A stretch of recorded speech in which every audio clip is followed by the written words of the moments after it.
very good evening to all of you. Dear student, today in this lecture we are going to talk about band theory. Here we can say that the electrical properties of the solid. Student, if you talk about the electrical properties on the basis of electrical conductivity, जो solids हैं they are classified into three category. Solids को तीन तरीके से classify किया हुआ है. आप ये सब चीज़ें बहुत अच्छे तरीके से जानते हैं कि कोई सॉलिड या तो कंडक्टर हो सकता है, ये सेमी कंडक्टर हो सकता है, या फिर क्या हो सकता है, इंसुलेटर हो सकता है. तो it's mean that on the basis of electrical conductivity solids are of three type. कौन से तीन टाइप के सॉलिड हो सकते हैं? हमने कहा कंडक्टर्स हो सकते हैं, they can be conductors, they can be semi conductors and they can be insulators. They can be insulator. सबको मालूम है कंडक्टर ऐसे सब्सटेंसेस जो अपने में से इलेक्ट्रिक करंट को फ्लो होने देते हैं उनको कंडक्टर्स बोलते हैं.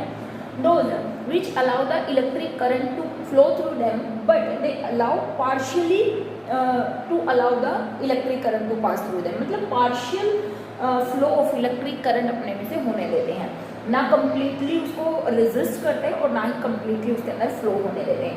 और इंसुलेटर्स ऐसे सब्सटेंसेस होते हैं जो अपने में से इलेक्ट्रिक करंट को फ्लो होने नहीं देते हैं, जैसे कि रबर है, प्लास्टिक है, ठीक है ना, वुड है, तो वो क्या है, इंसुलेटर की कैटेगरी में आते हैं. अगर हम बात करें कंडक्टर्स, अगर इनकी कंडक्टिविटी रेंज की बात करें, what is the conductivity range of conductor, that is 10⁻⁷ to 10⁴ ohm inverse meter inverse. This is the conductivity range of conductors. And if you talk about semiconductors, they have conductivity range of 10⁻⁶ to 10⁴ ohm inverse meter inverse. And if you talk about insulators, they have a range of 10⁻20 to 10⁻10 ohm inverse and meter inverse. Means ये जो हमारे conductors insulator हैं इनकी जो conductivity range होती है ये और सॉरी 10⁻10 -20 to 10⁻10, ठीक है, ओम इनवर्स मीटर इनवर्स. तो ये इनकी कंडक्टिविटी रेंज है. आप देख पा रहे होंगे कि इनकी कंडक्टिविटी रेंज बहुत ज़्यादा होती है. और जो कंडक्टर्स होते हैं फर्दर दो टाइप के हो सकते हैं, जो कौन से हैं, मेटालिक कंडक्टर्स और इलेक्ट्रॉनिक कंडक्टर्स. मेटालिक को इलेक्ट्रॉनिक बोलते हैं, दैट इज इलेक्ट्रोलाइटिक कंडक्टर्स. तो कंडक्टर्स दो टाइप के हो सकते हैं, मेटालिक या इलेक्ट्रोलाइटिक कंडक्टर. इलेक्ट्रोलाइटिक कंडक्टर्स में हम बात करते हैं इलेक्ट्रोलाइट की. इलेक्ट्रोलाइट मीन्स एसिड बेस और कोई भी सोल्ट क्या कर सकता है, इलेक्ट्रोलाइट की तरह बिहेव कर सकता है. और इलेक्ट्रोलाइट के केस में जो फ्लो ऑफ करंट है this is due to the flow of ion. जैसे मैं कहती हूँ NaOH, NaCl, इस तरीके के सब्सटेंसेस जब हम इनमें इलेक्ट्रिक करंट पास करते हैं तो ऑब्वियस सी बात है क्योंकि ये आयोनाइज हो जाते हैं और इनमें इलेक्ट्रिक करंट बहना शुरू हो जाता है. And this is due to the flow of ion. And if you talk about metallic conductors, इनमें जो फ्लो ऑफ इलेक्ट्रिक करंट है this is due to the flow of electrons. Metals में ये एलॉय जो होते हैं उनमें इलेक्ट्रिसिटी का जो कंडक्शन होता है वो फ्लो ऑफ इलेक्ट्रॉन्स के कारण होता है, तो उनको हम क्या बोलते हैं, मेटालिक कंडक्टर. और अगर हम बात करें मेटल्स जो होते हैं उनकी कंडक्टिविटी रेंज मैक्सिमम होती है 10⁻⁷. दैट इज वाई मेटल्स जो होते हैं दे आर बेस्ट कंडक्टर्स. क्यों? क्योंकि वो रेजिस्टेंस उनके अंदर बिल्कुल नहीं होती. इंसुलेटर की कंडक्टिविटी रेंज सबसे कम, इनकी इंटरमीडिएट और इनकी सबसे ज़्यादा हाई कंडक्टिविटी रेंज होती है.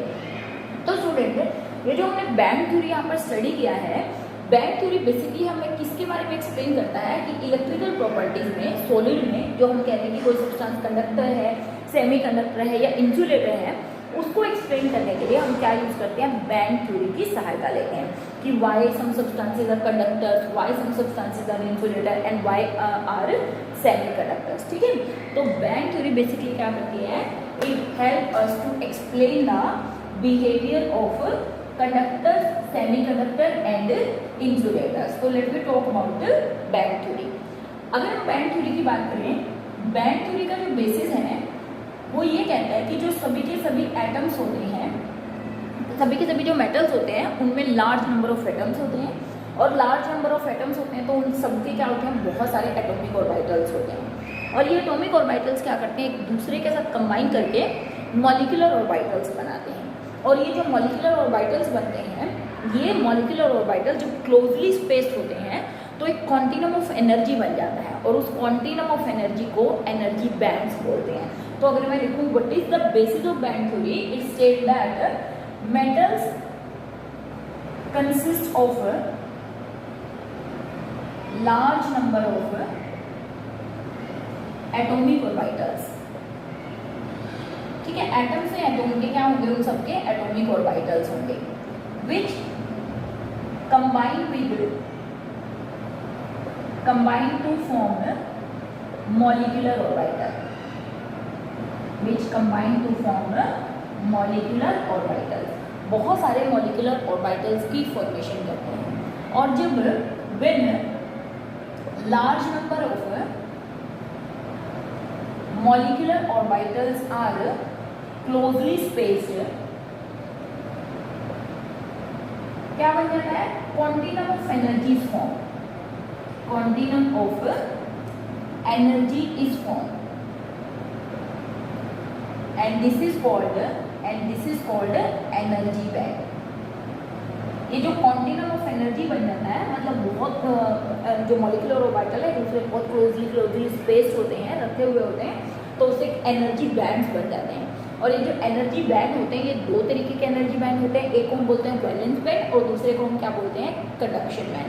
मैं वैलेंस बैंड और कंडक्शन बैंड की डेफिनेशन लिखने से पहले ये जो मैंने बात लिखी है ताकि अच्छे से क्लियर हो, उसको एक बात समझाने की कोशिश करें। देखिए for example let me take the example of Li2 में दो लिथियम एटम्स हैं। अगर दो लिथियम एटम्स हैं तो इन सबके क्या होंगे, अगर आप इसका इलेक्ट्रॉनिक कॉन्फ़िगरेशन करें 1s2 2s1, this is the valence shell. Valence shell में कितने हैं, दैट इज 1 एटॉमिक ऑर्बिटल है। तो इसका मतलब हमने कितने लिथियम लिए हैं, दो लिथियम लिए हैं। तो यहाँ पर हमारे पास क्या होंगे, दोनों की वैलेंस शेल में एक एक इलेक्ट्रॉन होगा। और ये जब दोनों आपस में कंबाइन करेंगे तो हमारे पास दो मॉलिक्यूलर ऑर्बिटल्स बनेंगे। क्या बनेंगे, दो मॉलिक्यूलर ऑर्बिटल, क्योंकि दो एटॉमिक ऑर्बिटल कंबाइन कर रहे हैं वैलेंस शेल वाले। इनमें से ये जो मॉलिक्यूलर ऑर्बिटल्स बनते हैं इसको हम बोलते हैं bonding molecular orbital, bonding molecular orbital. और जो ऊपर वाला है इसको हम बोलते हैं anti bonding molecular orbital, anti bonding molecular orbital. अब देखिए टोटल इलेक्ट्रॉन कितने हैं, दो। तो यहाँ पर मैंने दो इलेक्ट्रॉन प्लेस कर दिए। ठीक है, अगर मैं यहाँ पर 4 लिथियम ले लूँगी बच्चे, तो कितने एमओ बनेंगे, 4, लाइक दिस। अगर मैं यहाँ पर 6 लिथियम ले लूँगी तो कितने एमओ बनेंगे, 6, 3 बॉन्डिंग और 3 एंटी बॉन्डिंग।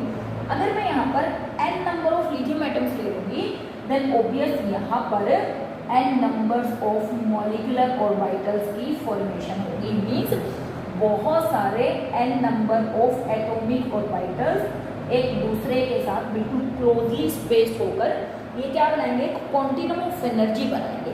और ये जो बहुत सारी क्लोजली स्पेस्ड एटॉमिक ऑर्बिटल्स हैं उनको हमने क्या बोला, मॉलिक्यूलर ऑर्बिटल। और ये जो बनाते हैं क्वांटिटम ऑफ एनर्जी, इसको हम क्या बोलते हैं, this is called energy band. समझ में आ रही बात। तो ये जो बैंड है इस बैंड को हम बोला एनर्जी बैंड। तो इतनी सी बात है कि n number of atomic orbitals combine करेंगे, n numbers of molecular orbital बनाएंगे, बेसिकली बॉन्डिंग और एंटी बॉन्डिंग। कभी कभी नॉन बॉन्डिंग एटॉमिक ऑर्बिटल्स बन जाते हैं जब यहाँ पर odd number of electron, odd number of atomic orbitals आप लेके चलोगे। अगर आप यहाँ पे 5 लिथियम ले रहे हो तो 2 बॉन्डिंग, 2 एंटी बॉन्डिंग और 1 नॉन बॉन्डिंग एटॉमिक ऑर्बिटल्स की फॉर्मेशन होगी। तो ये जो क्लोजली स्पेस्ड एटॉमिक ऑर्बिटल्स हैं इनको हम क्या बोलते हैं, that is called energy band. ठीक है,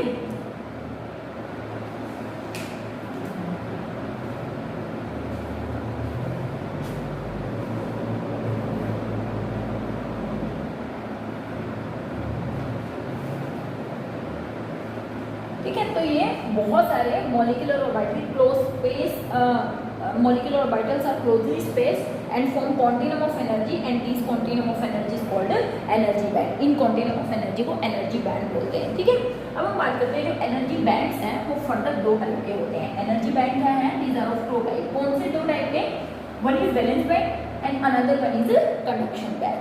valence band and what are valence band, ऐसे बैंड जो वैलेंस इलेक्ट्रॉन को कंटेन करते हैं उनको क्या बोला जाता है बच्चे, valence band. Means those bands which contain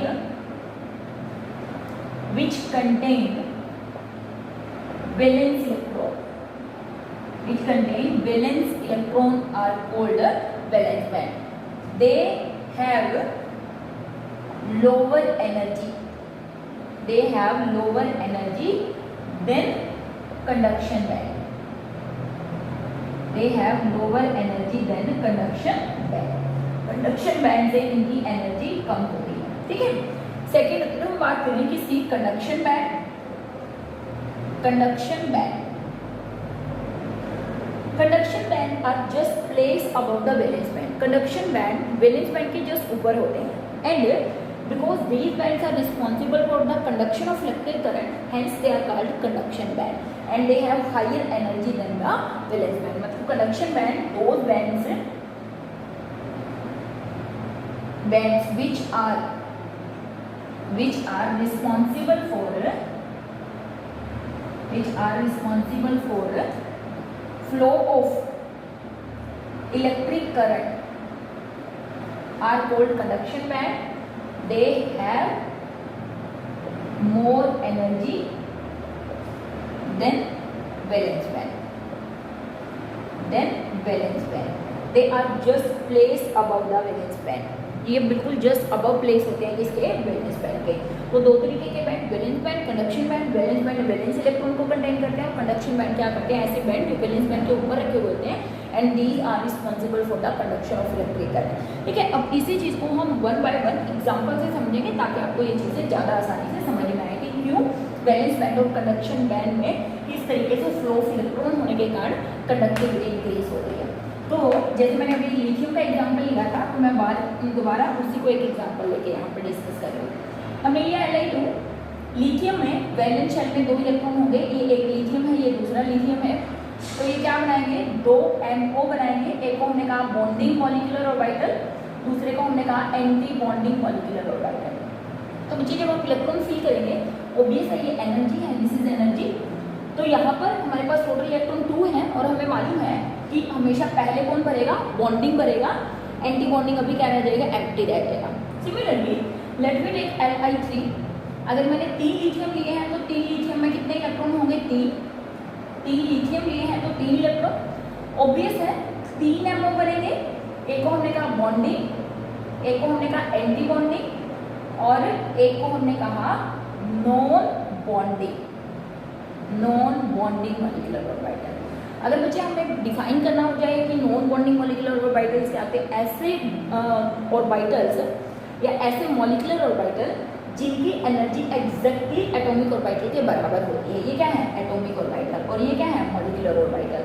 तो जिनकी एनर्जी एग्जैक्टली एटॉमिक ऑर्बिटल्स के बराबर होती है, या ये भी बोल सकते हैं कि जब electrons non bonding atomic orbital में फील करते हैं, non bonding orbital molecular orbital में फील करते हैं, तो इनमें इलेक्ट्रॉन्स आने से बॉन्ड ऑर्डर पर कोई फर्क नहीं पड़ता है, बॉन्ड ऑर्डर पर कोई फर्क नहीं पड़ता, तो उसको नॉन बॉन्डिंग बोल देते हैं। तब 3 इलेक्ट्रॉन है भरिए 1 2 एंड एक इलेक्ट्रॉन किसमें चला गया, नॉन बॉन्डिंग के अंदर, क्योंकि बचा ही एक इलेक्ट्रॉन था। सिमिलरली यहाँ पर Li6 मैंने अगर ले लिया तो देखिए क्या होगा, 6 लिथियम लेने से यहाँ पर मेरे पास 6 ही एनर्जी बैंड्स बनेंगे लाइक दिस। ये 3 जो है वो है बॉन्डिंग मॉलिक्यूलर ऑर्बिटल और ये 3 जो है वो है anti bonding molecular orbital,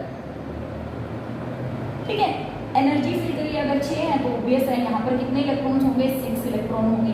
feel करेंगे 1 2 3 4 5 6, ठीक है। अब अगर आप लिथियम का इलेक्ट्रॉनिक कॉन्फ़िगरेशन देखते हैं 1s2 2s1 2p यहाँ पर खाली पड़ा हुआ है एम्प्टी। तो ये वाला जो बैंड है बच्चे, जिसको हम यहाँ पर बार बार शो कर रहे हैं, और मैं यहाँ पर अगर Lin नंबर ऑफ लिथियम ले लूँगी तो मैंने कहा बहुत सारे एनर्जी बैंड्स इस तरीके से बन जाएंगे। और ये जो क्लोजली स्पेस्ड मॉलिक्यूलर ऑर्बिटल्स हैं, यहाँ पर ये जो कॉन्टिन्यूम ऑफ एनर्जी बन गया है, इसको हम क्या बोलते हैं, दैट इज कॉल्ड बैंड। तो यहाँ पर ये जो बैंड है ये है हमारा वैलेंस बैंड, और ये जो बैंड है जो एम्प्टी है ये है हमारा कंडक्शन बैंड। वैलेंस बैंड के जस्ट ऊपर जो बैंड होता है उसको हम क्या बोलते हैं, कंडक्शन बैंड। ये मैंने यहाँ पर रिप्रेजेंट किया वैलेंस बैंड, और इसके जस्ट ऊपर जो है ये है conduction band, this is conduction band, और ये वाला जो बैंड है ये वैलेंस बैंड। अब अगर आप ध्यान दोगे इसमें, इस पूरे बैंड में देखो यहाँ पर ये हाफ फील्ड है, इस पूरे बैंड में भी देखो ये हाफ ही भरा हुआ है, इसमें भी ये हाफ भरा हुआ है। यहाँ पर आप कितने भी लिथियम लिथियम ले लेना, हमेशा लिथियम के केस में जो वैलेंस बैंड है वो हमेशा क्या होगा, it is always half fill, valence band is always half fill in case of lithium, sorry valence band जो होगा it is always half fill in case of lithium. देखिए ये हाफ बराबर हाफ क्या है, एम्प्टी है, ठीक है। वैसे तो अगर हम लिथियम की बात करें, लिथियम को अगर आप वैसे ही थोड़ा सा हीट कर देंगे तो यहाँ के जो इलेक्ट्रॉन्स हैं ये क्या करेंगे, ऊपर जंप करना शुरू कर देंगे, क्योंकि ये बैंड जो है ये खुद ही हाफ भरा हुआ है। और प्लस क्योंकि वैलेंस बैंड और कंडक्शन बैंड में ज़्यादा डिफरेंस नहीं है तो इलेक्ट्रॉन यहाँ से यहाँ भी जंप कर सकते हैं, इसीलिए लिथियम में कंडक्शन पॉसिबल है, that is why lithium can show conductivity, ठीक है। Now you can take another example जिसमें हम बात कर लेते हैं किसकी, बेरिलियम की। बेरिलियम में भी बिल्कुल ऐसे ही हम इलेक्ट्रॉनिक कॉन्फ़िगरेशन करके एनर्जी बैंड्स की बात करेंगे। तो देखिए बेरिलियम इलेक्ट्रॉनिक कॉन्फ़िगरेशन करिए 1s2 2s2, तो ये जो शेल हुई और इसके बाद क्या है 2p, और जो कि क्या पड़ी है खाली, इसके अंदर कोई भी इलेक्ट्रॉन अभी नहीं है, तो it's mean that this is valence band and this one is the conduction band. तो बेरिलियम की अगर आप बात करें, दो बेरिलियम अगर आपने लिए हैं तो हमारे पास यहाँ कितने इलेक्ट्रॉन होंगे, 1 2 3 एंड 4, क्योंकि दो एक बेरिलियम में है, दो एक बेरिलियम है, स्पिन आप अपोजिट भी दिखा सकते हैं। तो यहाँ पर देखिए कितने बैंड बनेंगे, ओबियस है, दो बेरिलियम लिए हैं तो दो ही बैंड की फॉर्मेशन होगी। यहाँ पर ये है बॉन्डिंग मॉलिक्यूलर ऑर्बिटल, ये है एंटी बॉन्डिंग मॉलिक्यूलर ऑर्बिटल। अच्छा अगर मैं यहाँ पे इलेक्ट्रॉन फिल करूँ 1 2 3 4, क्योंकि मेरे पास 4 इलेक्ट्रॉन थे, इसका मतलब वैलेंस बैंड क्या होगा, हमेशा भरा हुआ होगा। देखिए यहाँ पर बेरिलियम आप 6 ले लीजिए, 10 ले लीजिए, 20 ले लीजिए, कितने भी ले लीजिए, उतने ही हमें क्या बनाने पड़ेंगे, ऑर्बिटल्स बनाने पड़ेंगे, मॉलिक्यूलर ऑर्बिटल। देखिए ये हमारे हो गए 6, तो यहाँ पे इलेक्ट्रॉन्स, यहाँ पे 6 बेरिलियम लिए हैं तो इलेक्ट्रॉन्स कितने होंगे 12, क्योंकि वैलेंस शेल में कितने इलेक्ट्रॉन है 2, तो यहाँ पे टोटल कितने इलेक्ट्रॉन्स होंगे 12। और भरना शुरू करें 1 2 3 4 5 6 7 8 9 10 11 एंड 12। आप यहाँ पर जब n बेरिलियम लेंगे तो आप पाएंगे बेरिलियम के केस में जो क्वांटिटम ऑफ एनर्जी बनेगा या जो बैंड बनेगा वो हमेशा क्या होगा, कंप्लीटली फिल्ड, यहाँ भी यहाँ भी यहाँ भी, हमेशा। मीन्स जैसे लिथियम के केस में ये बैंड हाफ एम्प्टी रहता था, बेरिलियम के केस में ये बैंड जो होगा वो हमेशा इलेक्ट्रॉन से भरा हुआ होगा, this is always a completely filled band, ठीक है। अगर मैं यहाँ पर बात करूँ एनर्जी लेवल्स की, एनर्जी लेवल, तो यहाँ पर जो एनर्जी लेवल है बच्चे वो है n। और अगर मैं बात करूँ इलेक्ट्रॉन कैपेसिटी की, इलेक्ट्रॉन कैपेसिटी कितनी है, इलेक्ट्रॉन कैपेसिटी कितनी है 2n, क्योंकि एक बैंड में 2 इलेक्ट्रॉन आ सकते हैं तो 2n। और इलेक्ट्रॉन फील्ड कितने हैं, मैं इसकी बात कर रही हूँ, पहले मैं लिथियम की बात कर रही हूँ। इलेक्ट्रॉन फील्ड कितने हैं, सिर्फ n है, क्यों, क्योंकि हाफ बैंड तो हमेशा क्या रह रहा है, एम्प्टी रह रहा है। एनर्जी लेवल n है लेकिन उनमें से इलेक्ट्रॉन कैपेसिटी 2n, लेकिन इलेक्ट्रॉन फील्ड n में है क्योंकि सिर्फ हाफ फील्ड होता है। और अगर मैं इसकी बात करूँ, यहाँ पर भी एनर्जी लेवल n है, इलेक्ट्रॉन कैपेसिटी 2n है, लेकिन जो इलेक्ट्रॉन फील्ड है वो भी कितने हैं 2n है, क्योंकि ये कम्प्लीटली भरा हुआ है। क्यों, क्योंकि इसकी वैलेंस शेल में कितने इलेक्ट्रॉन होते हैं 2, तो 2 इलेक्ट्रॉन होते हैं तो टोटल 4 हो गए अगर 2 बेरिलियम ले गए, इस तरीके से आप एक्सप्लेन कर सकते हो। तो इसके केस में ये वाला बैंड हमेशा क्या होगा, भरा हुआ होगा, जिसको हमने वैलेंस बैंड कहा, और इसके जस्ट ऊपर जो लिखा हुआ होगा, रखा हुआ होगा वो है कंडक्शन बैंड, जो कि क्या है एम्प्टी है, ठीक है। कभी कभी in case of metals overlapping of these orbital take place, means valence band और कंडक्शन बैंड आपस में क्या हो जाते हैं, ओवरलैप हो जाते हैं। या फिर आप ये बोल सकते हो कि जो मॉलिक्यूलर ऑर्बिटल्स होते हैं जिनको हमने कहा क्या, बॉन्डिंग और एंटी बॉन्डिंग, जिसको हमने बैंड भी कहा, ये वाला बैंड इस कंडक्शन बैंड के साथ ओवरलैपिंग करना शुरू कर देता है। देखिए किस तरीके से हम ओवरलैपिंग को शो कर सकते हैं। यहाँ पर आपको ये बात समझ में आ गई होगी, क्योंकि ये बैंड भरा हुआ है और इनके बीच में एनर्जी गैप कम है, तो इलेक्ट्रॉन यहाँ से आसानी से जंप करके कंडक्शन बैंड में जा सकते हैं। इसलिए मेटल जो होते हैं they are good conductor of electric current, ठीक है। देखो ओवरलैपिंग का जो कॉन्सेप्ट होता है, sometimes in case of metals overlapping of orbitals occur, ठीक है। ओवरलैपिंग हो जाती है बैंड्स की। देखिए कैसे, जैसे मान लिया एक एनर्जी लेवल है ये, ठीक है, यहाँ में यहाँ पर एक एनर्जी लेवल है, यहाँ पर जो है वो है हमारा कंडक्शन बैंड। ये तो क्या है हमारा कंडक्शन बैंड, यानी कि जो खाली पड़ा हुआ है लाइक दिस, और ये है हमारा वैलेंस बैंड जिसमें इलेक्ट्रॉन्स हैं। देखिए यहाँ पर मानिए इलेक्ट्रॉन्स फील किए, ठीक है, ये किसी का भी हो सकता है, बेरिलियम का भी हो सकता है, किसी का भी, नाइट्रोजन का ले सकते हैं आप, किसी का भी। तो यहाँ पर ये क्या हो गई, ये जो वैलेंस बैंड था इस कंडक्शन बैंड के साथ ओवरलैप कर गया, और इस ओवरलैपिंग के कारण देखिए इस पिक्चर को अगर हम शो करना चाहें कुछ ऐसा शो कर सकते हैं, ये है हमारा वैलेंस बैंड और यहाँ पे ये है हमारा कंडक्शन बैंड। तो ये जो एरिया है ये किसके कारण आया है, this is due to the overlapping. अब ये वाला जो बैंड था ये पूरा भरा हुआ था, और भरा होने के कारण यहाँ वाले इलेक्ट्रॉन इस कंडक्शन बैंड में चले गए, इसके कारण ड्यू टू ओवरलैपिंग। तो मेटल्स में ओवरलैपिंग के कारण भी इलेक्ट्रिकल कंडक्टिविटी का फ्लो हो सकता है, ठीक है। अब ये थ्योरी जो हमने की, इतनी बात जो हम कर रहे हैं वो क्यों और किस तरीके से ये इलेक्ट्रिकल प्रॉपर्टीज ऑफ मेटल को एक्सप्लेन करता है।